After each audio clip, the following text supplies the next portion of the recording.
The first step in this model is an exhaustive reading of the text.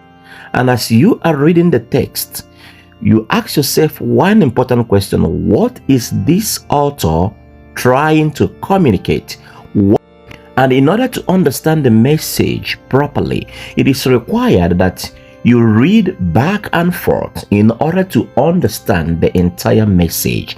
For instance, if you're reading a particular verse in the Bible, don't just conclude with that one verse. You can read the entire chapter or go back to the previous chapter in order to connect with the idea of the present chapter, which will give you a deeper meaning of the verse you are reading.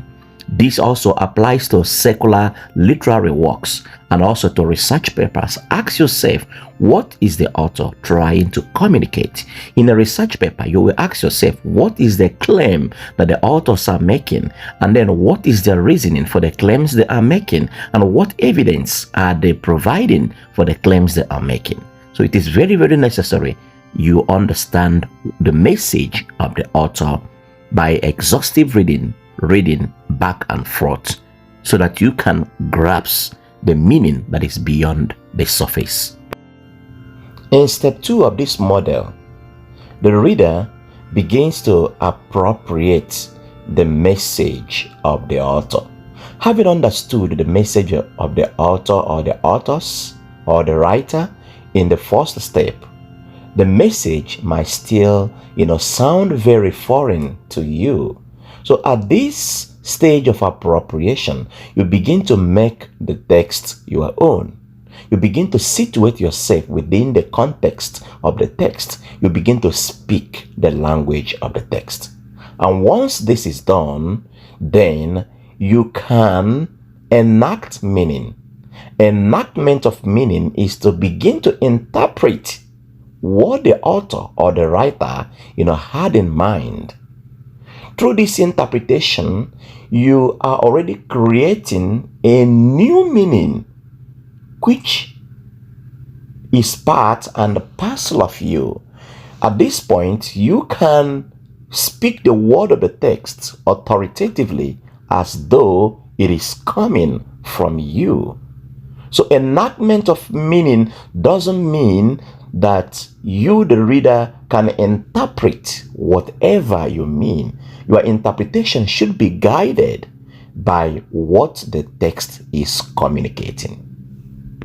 The third step of this model is the stage of abstraction and reflection. At this stage, the reader begins to ask himself or herself, what is the central theme of the text? What is the central message? What is the core category of the text? There has to be a central message. There has to be a central theme. This eliminates ambiguity or duplicity in interpretation. So at this point in time, you can abstract this core category.